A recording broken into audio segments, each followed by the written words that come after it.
उपनिर्वाचन में बीजेपी विजयी गंजाम जिला जगन्नाथ प्रसाद ब्लॉक उपाध्यक्ष पदवी पर बुधवार उपनिर्वाचन अनुष्ठित हो जायछि। स्थानीय विधायक प्रद्युम्न कुमार नायकों सफल गोटीचालना जो उपनिर्वाचन में भाजपा समर्थित खेतमुंडाली समिति सभ्य नीलांचल खिलार विजयी होइछन्ति। बिजेडी गढ़ बीजेपी बाजीमात पर दलीय नेतृवृंद और स्थानीय जनप्रतिनिधि मध्य प्रबल उत्साह परिलक्षित होइतिला। ब्लॉक कार्यालय सम्मुख में दलीय पताका सह सहस्राधिक कर्मी रुंड होई विजयी खिलार को पुष्पगुच्छ और फूलमाला दे अभिनंदन जणाइथिले। एहा परे ब्लॉक कार्यालय सम्मुख में एक विजय शोभायात्रा बाहरी जगन्नाथ प्रसाद अंचल परिक्रमा करिथिला। सूचना अनुसार 25 पंचायत विशिष्ट जगन्नाथ प्रसाद ब्लॉक रे गत पंचायत निर्वाचन में बीजेडी समर्थित 22 जन समिति सभ्य और भाजपा समर्थित 3 जन समिति सभ्य विजयी होइथिले। ब्लॉक रो उभय अध्यक्षा और उपाध्यक्ष पदवी बीजेडी दखल रहिथिला। हेले व्यक्तिगत और पारिवारिक समस्या दर्शाई गत जून रे प्राक्तन ब्लॉक उपाध्यक्ष रंजित पात्र पदवीरू इस्तीफा देइथिले। 2 मास होला ई पदवी खाली पड़िथिला। राज्य निर्वाचन कमिशन को द्वारा बुधवार उपाध्यक्ष निर्वाचन पर दिन धार्य होता।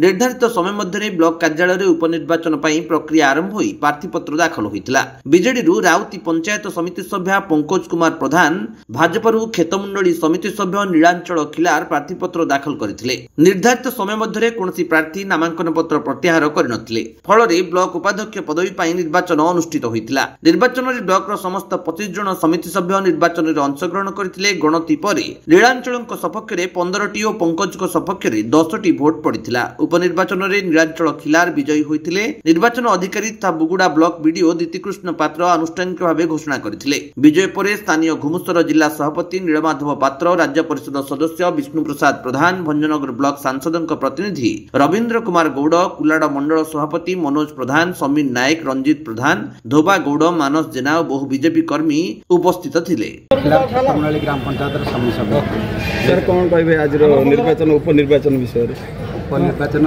बीजेपी नरेंद्र मोदी और मोहन चरण माझी नीति आदर्श अनुप्राणित हो अनेक बीजेडी समिति सभ्य मत निर्वाचित कर धन्यवाद।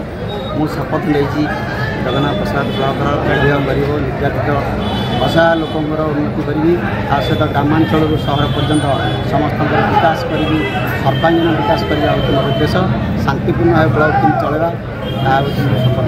सर आज उपनिर्वाचन आप निर्वाचित होते केते खुशी अच्छा? खुशी तो बहुत अच्छी, कर्मी बहुत उत्साहित अच्छा।